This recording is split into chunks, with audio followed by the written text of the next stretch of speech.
but I'm not only proud of you for that reason. I want you to hear me say, and I want everyone to hear me say, that you are a remarkable young woman. You have learned at camp and at Barnard and in Barty and literally growing up at Barnard Temple on that awesome love stack in the Barty Youth Lounge, where I understand you took a lot of naps as a wee little baby, what it means to live in the real world with Judaism also in your heart. You are kind, you are deep, you are so smart, and you can do anything that you want to make this world more whole, sweetie. I know this is not at all the way you wish to be celebrating your bat mitzvah, and it is not at all the way we wish you were celebrating your bat mitzvah. And we can't wait to celebrate with you in person when we're out of all of this physical separation. But for now, we want you to know that we love you, and we are so proud of you, and we do celebrate you becoming a young adult in our community this Shabbat. So Jordyn is going to lead Kiddush. She's got her book there, I would think. She's nervous, but as I said, I'm being like whatever in my house too, so you can be whatever in your house. Do you have a book, a Kiddush cup, or something near you? Good. All right, whenever you feel ready, you do it. Okay. Baruch atah Adonai, Eloheinu melech haolam, borei peri hagafen. Amen. Baruch atah Adonai, Eloheinu melech haolam, asher kiddushanu b'mitzvotav, ve'atzah b'anim, v'shabbat kodsho, ve'hevadu b'atzah, kinhalanu, zikaron l'maaseh, bereishit, ki hu yom tehillah, ha'nikra'e kodesh, zecher l'tzion Mitzrayim, ki banu v'charta, Yitzanu kidashta, mikol ha'amim, v'shabbat kodeshecha, ve'achavat u'matzah, kinhaltanu, Baruch atah Adonai, v'kadesh ha'shabbat. Amen, which means we agree and we love you and we are so proud of you. Assemble the people, men, women, and children, and the strangers in your cities, to hear, to learn, to revere Adonai, your God, to observe faithfully the words of this Torah, and let their children who do not yet know it hear, that they too may learn to revere Adonai, your God. My Torah portions are called Vayakel and Pekudei. They come from the book of Exodus, chapter 35. My portion is all about creating the tabernacle. The tabernacle was the traveling sanctuary that the Israelites built, disassembled, and then reassembled at each stage of their journey from Egypt to Israel. God commanded Moses to tell the Jewish people how to create the tabernacle. He told them what materials were needed for it and exactly how to put it together. When they were gathering the items needed to build the tabernacle, they used all of the finest materials, like gold, silver, and copper, and blue, purple, and crimson yarns. They needed fine linen and goat's hair, tanned ram skins, dolphin skins, acacia wood, oil for lighting, spices for anointing oil, and for the aromatic incense, lapis lazuli, and the other stones for setting, for the ephod and the breastpiece. The people brought all of the items listed. When they had enough, Moses told them to stop bringing them.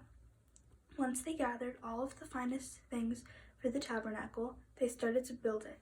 It would be their first holy place in a very long time, because the Jews weren't able to make this freely when they were slaves in Egypt.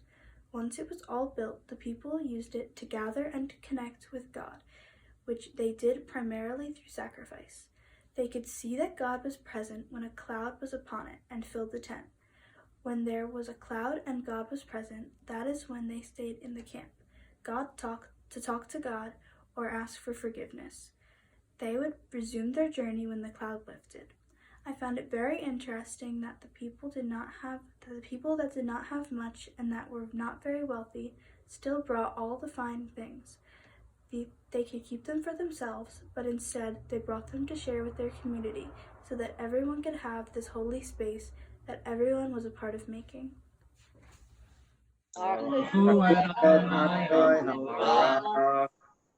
Bye. Baruch Adonai Habarach Le'olam Va'ed.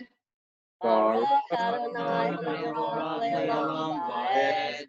Baruch atah Adonai Eloheinu melech haolam asher bachar banu mikol ha'amim v'natan lanu et torato. Baruch atah Adonai noten haTorah. Amen. Amen.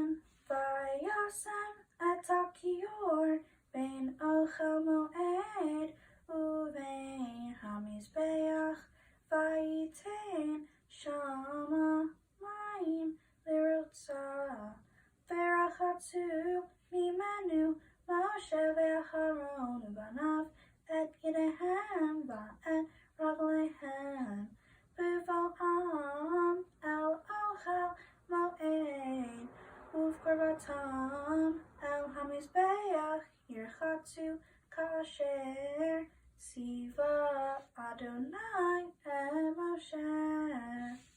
Baruch atah Adonai Eloheinu melech haolam asher natan lanu Torah emet v'hayel olam natan betokenu. Baruch atah Adonai noten haTorah. Amen. Baruch Hu et Adonai Hamborach. Baruch Adonai Hamborach Le'olam Va'ed.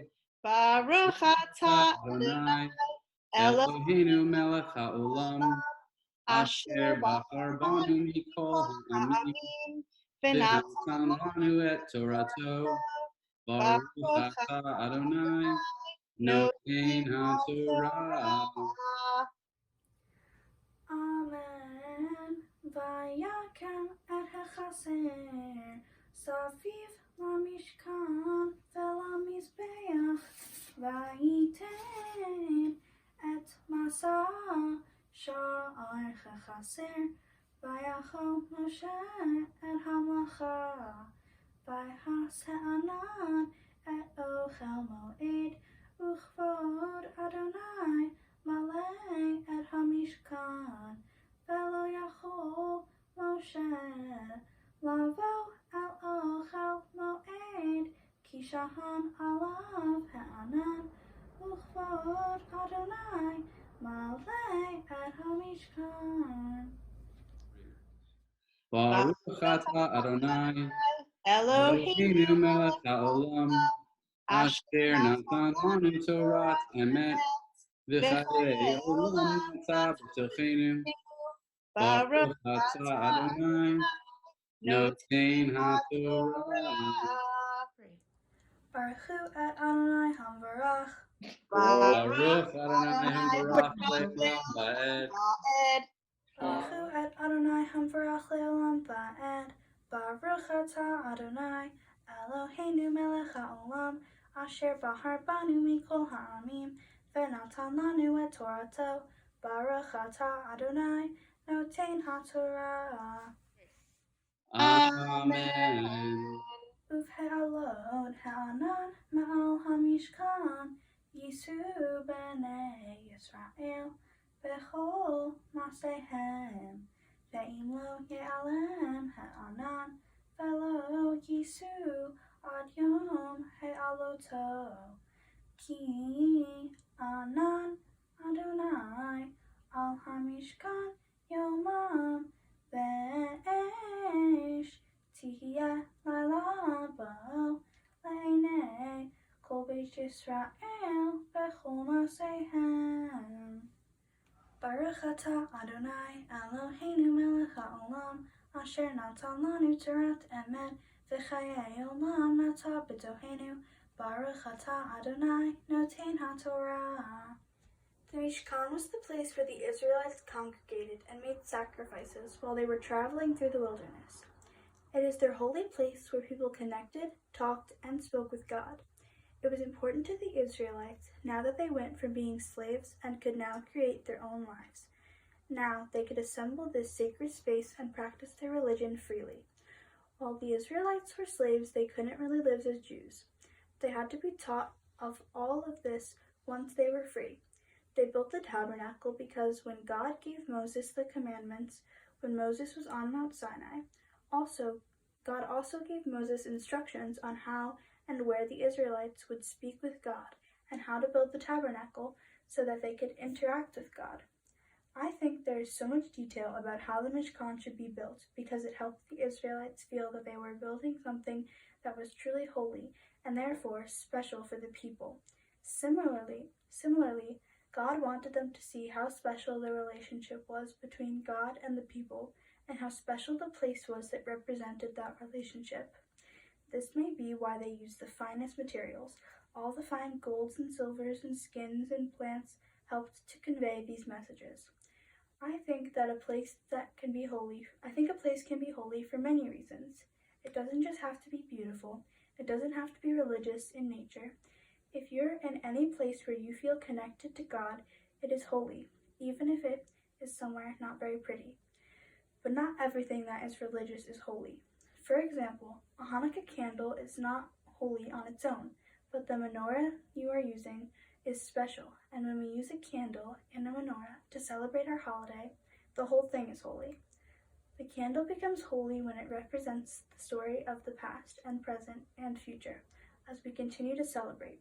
It becomes holy when it is a part of something bigger than just a candle by itself. An example of a holy place in my life would be Barnard Temple. It's very special to me because I grew up here, and everyone within Barnard is someone that I love. Also, I practice my religion here. Another place that is holy to me is my home. Both of my homes are very special to me because I feel safe and protected when I'm there. I have control over who comes in. Also, I feel that my home is holy because I can grow and learn there, and I know that people who live there will love me unconditionally. We no longer build the Mishkan. Today, we have permanent holy places to gather, like this sanctuary. Some things that make this place holy are the Torahs. They are special because they speak of God, tell our laws, and record stories that help shape our people. But what really makes this sanctuary holy are the people here and how we use the Torah. The Torah portion says that God's presence filled the tent, but it also said that God told Moses to not enter the Mishkan while this was happening. We don't know why Moses wasn't allowed to enter. Moses did not need to enter the tent to be connected with God. Maybe God wanted Moses to realize that Moses could connect with God anywhere. This would also teach the people the same important lesson. I have never experienced God or spoken to God. I do not think you need to be in a designated holy space to be connected with God. It can happen at camp or at home or where I'm somewhere with my closest people, but still, I do not know if I have experienced anything I could call God. It seems hard to imagine what it's like to speak with God.